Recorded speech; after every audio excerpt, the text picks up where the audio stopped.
देखो सखी मुख चाइगो पुरुष देखो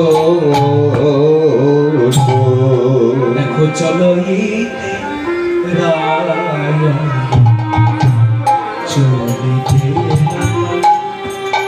देखो चलो तेरा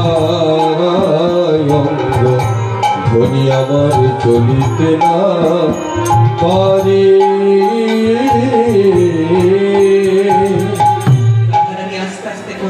বেরোচ্ছেন গোবিন্দ হারা হয়ে রাধারানী একটু একটু করে কুঞ্জ থেকে বেরোচ্ছেন, হাঁটতে যাচ্ছেন, কিন্তু মানে এমন ভাবে অন্ধ হয়ে গেছেন, কৃষ্ণ বিরহে এমন ভাবে তাকে জর্জরিত করেছে, হাঁটতে গিয়ে হাঁটতে পারছেন না, একটু একটু করে হাঁটতে যাচ্ছেন আর রাধারানী যেন উল্টে পড়ে যাচ্ছে, আবার হাঁটতে যাচ্ছেন আবার উল্টে পড়ে যাচ্ছেন। সখীরা বলছে তোরা ধর রাধারানীকে ধর, রাধারানী পড়ে যাবে, ও হাঁটতে পারবে না। দেখো চলো তেরা শুধু চলো চলো তেরা চলতে না পারে গো। দেখো কেমন ঘন ঘন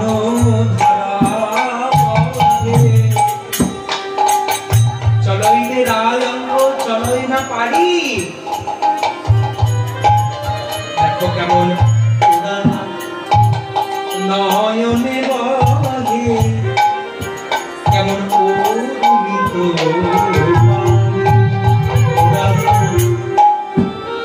রাধারানী কাঁদছেন।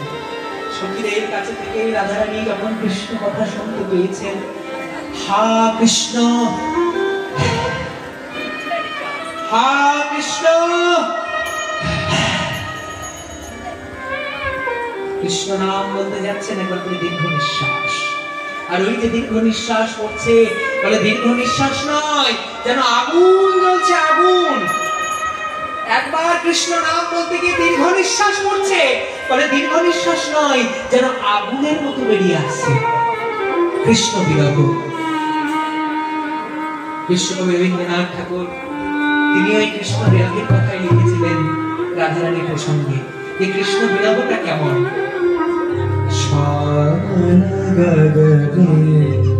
ঘোর ঘন ঘটা নিশীথয়ামিনী রে শান গগনে ঘোর ঘন ঘটা। এই গানটা গাইছি রবীন্দ্রনাথ ঠাকুরের খুব বিখ্যাত একটা গান। বৈষ্ণব পদাবলীর ভাবে ভাবিত হয়ে রবীন্দ্রনাথ অনেক পদাবলী রচনা করেছেন, সে খবরটি আমরা রেখেছি। রবীন্দ্রনাথ ঠাকুর এমন একজন কবি ছিলেন যে কবিতার মাধ্যমে ভক্তের মনের কথা লিখতে পারতেন। ভক্তের মনে যে বাসনা, ভক্তের মনের যে চিন্তা, সেই চিন্তার কথা রবীন্দ্রনাথ ঠাকুর তার কলমের মাধ্যমে প্রকাশ করেছেন। এই যে গানটা গাইছি না, রবীন্দ্রনাথ পদাবলী রচনার জন্য একটা ছদ্মনাম নিয়েছিলেন। জানা আছে সেই ছদ্মনাম? হ্যাঁ, বৈষ্ণব পদকর্তা যেমন পদাবলী লেখবার সময় নিচে ভণিতা লেখেন, নিচে যে নামটা লেখেন সেটাই কি বলে? ভণিতা। ঠিক সেরকম রবীন্দ্রনাথ ঠাকুর একটা ছদ্মনাম নিয়েছিলেন, সেই ছদ্মনামটার নাম হচ্ছে ভানু সিংহ। সেই ছদ্মনামে তিনি এই গানটা লিখেছেন। শান গগনে ঘোর ঘন ঘটা নিশীথয়ামিনী রে শান গগনে ঘোর ঘন নিশীথয়ামিনী রে कुंज पथे सखी कैसे जाव कुंज पथे सखी कैसे जाव अबला कामिनी रे शान गगने घोर घन घटा निशीथयामिनी रे शान गगने বৃষ্টির সময়ে ঘোর ঘন ঘটা যখন চারিদিকে বজ্রবিদ্যুৎ চমকাচ্ছে, ঠিক সেই সময় রাধারানী যাবেন গোবিন্দকে দর্শন করতে। কিন্তু এমন সময় দর্শন করতে যাচ্ছেন, আকাশে ঘোর বৃষ্টি আরম্ভ হলো। সেই ঘোর ঝঞ্ঝা বৃষ্টিতে এমন অবস্থা হলো, কাদায় কাদায় রাধারানী যেতে পারছেন না। তো সেই জন্য রাধারানী অন্ধকার রাত্রিতে কিভাবে যাবেন, সেই জন্য কি করছে, রাধারানী মাটির মধ্যে পেরেক রেখে দিচ্ছেন, পেরেক কাঁটা ছড়িয়ে দিচ্ছেন। কেন? রাত্রেবেলা অন্ধকারে যাবেন, অন্ধকারে যেতে গিয়ে কাঁটার ওপর চলতে হবে, তো তাই কাঁটার ওপর চলতে গিয়ে যদি পায়ে কাঁটা বিঁধে যায়, সেজন্য ওই কাঁটা বিঁধার যন্ত্রণাটা যাতে আগে থেকেই উপলব্ধি থাকে, সেই জন্য বাড়ির মধ্যে জল ঢেলে দিয়েছেন।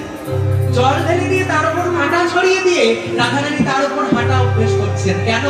যাতে গোবিন্দ দর্শন করতে গিয়ে পায়ে কাঁটা বিঁধলে যে ব্যথাটা লাগে, সেই ব্যথাটা যেন আগে থেকেই শক্তি হয়ে যায় সহ্য করবার। হ্যাঁ, রাস্তায় জল ঢেলে দিচ্ছেন কেন? না, অন্ধকার রাত্রিতে বৃষ্টি হচ্ছে, বৃষ্টিতে যাবেন কেমন করে, ওই জন্য আগে থেকে রাস্তায় জল ঢেলে দিয়ে অভ্যাস করছেন পিছল পথে হাঁটা। আর রবীন্দ্রনাথ সেইটা দেখেই লিখছেন, দেখো শান গগনে ঘোর ঘন ঘটা নিশীথয়ামিনী রে শান গগনে ঘোর ঘন ঘটা নিশীথয়ামিনী রে कुंज पथे सखी कैसे जाव कुंज पथे सखी कैसे जाव अबला कामिनी रे शान गगने घोर घन घटा निशीथयामिनी রে শ্রাবণ গগনে ঘোর ঘন ঘটা। কুঞ্জ পথে আমি কেমন করে যাব? অবলা কামিনী রে, আমি তো কোনো সাধারণ মেয়ে নয়, আমি হচ্ছি অবলা কুলবধূ। এই অবলা কুলকামিনী হয়ে আমি রাত্রেবেলা একা একা কেমন করে যাবো? দেখো রাস্তার অবস্থা দেখো। উন্মাদ পবনে যমুনা তর্জিত ঘন ঘন গর্জিত বেহা। উন্মাদ পবনে যমুনা তর্জিত ঘন ঘন গর্জিত বেহা। যমুনায় প্রাণ বইছে, আমার মনে হয় যমুনা পার হবো কেমন করে? ঘন ঘন গর্জিত মেঘা, ঘন ঘন মেঘ গর্জন করছে। এটা পাটকে বাড়ির 24 প্রহর লীলা কীর্তন। এই কীর্তনের অধিবাস 19শে চৈত্র, এটা ফিক্সড ডেট। আর 20, 21, 22, 23 তারিখে সকালবেলায় কুঞ্জবর্ণ এবং ভজন আরতি, তারপরে প্রসাদ বিতরণ দিয়ে অনুষ্ঠানের সমাপ্তি হয়। এখানে এই অনুষ্ঠান কত বছর ধরে করে আসছে? এই অনুষ্ঠান গত বছর 100 বছর পূর্ণ হয়ে গেছে, এইবার 101 বছর চলছে। এখানে মানে যে ভক্তবৃন্দরা কোথায় কোথা থেকে আসেন? এখানে ভক্তবৃন্দ নাজিরপুর, কানাইনগর, তারপরে আমতলা, পাটকেবাড়ি, মধুপুর, চাঁদপুর, এলামনগর এবং পলাশিপাড়া থেকেও, নদিয়া এবং মুর্শিদাবাদ উভয় দুটো জেলা থেকে প্রচুর লোক এখানে জমায়েত হয়। উদ্বোধন অনুষ্ঠানটা কিভাবে করেছিলেন? উদ্বোধন অনুষ্ঠান আমাদের অধিবাস দিয়ে শুরু হয়। সকালবেলায় প্রভাত ফেরি, হ্যাঁ, প্রভাত ফেরির পরে সন্ধ্যেবেলায় অধিবাস থেকে শুরু হয়ে যায়। তারপরে ভাগবত পাঠ, তারপরে অধিবাস, তারপরে হয় এক নাম, হরে কৃষ্ণ হরে নাম চলে, তারপরে সকাল থেকে অনুষ্ঠান শুরু হয়। এখানে যে যারা কীর্তন করতে আসেন শিল্পী, ওনারা কোথায় কোথা থেকে আসেন? ম্যাক্সিমাম বীরভূম কীর্তনিয়া, আমাদের পশ্চিমবাংলায় যত কীর্তনিয়া ভালো ভালো কীর্তনিয়া যত আছে ম্যাক্সিমাম বীরভূম। আজকে যিনি এই মুহূর্তে করছেন ওনার নাম কি আর বাড়ি কোথায়? ওনার নাম অয়ন বন্দ্যোপাধ্যায়, বাড়ি বীরভূম রামপুরহাট। আচ্ছা, আপনাদের এই অনুষ্ঠান সমাপ্ত হচ্ছে কবে? আগামীকাল। কিভাবে সমাপ্ত অনুষ্ঠানটা বলবেন? সমাপ্তি অনুষ্ঠান আপনাকে তো বলা হলো যে সকালবেলায় কুঞ্জবর্ণ, তারপরে নগর কীর্তন, ধুলোট যেটাকে বলছে ধুলোট হবে, তারপরে ভজন আরতি হবে, ভজন আরতির পরে প্রসাদ বিতরণ দিয়ে অনুষ্ঠানের সমাপ্তি। এই যে কদিন এই অনুষ্ঠানের মধ্যে ছিলেন আর কি, তো কেমন লাগছে কদিন? খুবই আনন্দের বিষয়। এই দিনটা আমরা 1 বছরের জন্য আবার হারাচ্ছি, আবার আগামী বছরে অপেক্ষায় থাকবো এবং এই 4টা দিন আমাদের খুব আনন্দের সঙ্গে কাটে। আপনার নাম? আমার নাম সুবল চন্দ্র ঘোষ, আমি এই প্রতিষ্ঠানের সভাপতি। আনন্দ সংবাদ, শুভ সংবাদ, বেকার, শিক্ষিত, অশিক্ষিত ছেলে ও মেয়েদের জন্য কাজের সংবাদ। দুবাই, জাপান, ইউরোপ যে কোনো দেশে কাজে যাওয়ার জন্য অতি সত্বর যোগাযোগ করুন। দুবাই যোগাযোগ নম্বর 00971543171214 ও ইন্ডিয়ান যোগাযোগ নম্বর 9732924627। আমতলা, নওদা, মুর্শিদাবাদ। রাজমিস্ত্রি, টাইলস মিস্ত্রি, কাঠমিস্ত্রি, beautician, factory helper, waiter, coffee maker, barista, ছেলে বা মেয়ে নার্স ও আরও বিভিন্ন কাজের জন্য ভ্যাকান্সি রয়েছে। সঙ্গে করে নিয়ে গিয়ে কাজে লাগানো হয়। প্রথম বেতন পাওয়া পর্যন্ত আমাদের দায়িত্ব। এছাড়াও ওমরা হজ করানো হয়। নিউ গিনি গোল্ড সম্পূর্ণ শীততাপ নিয়ন্ত্রণ শোরুম, প্রোপাইটার গোলাম ও মিরন মণ্ডল, পাটিকাবাড়ি বাজার, নওদা, মুর্শিদাবাদ। এখানে নিত্য নতুন ডিজাইনের সোনা ও চাঁদির গহনা তৈরি এবং বিক্রয় করা হয়।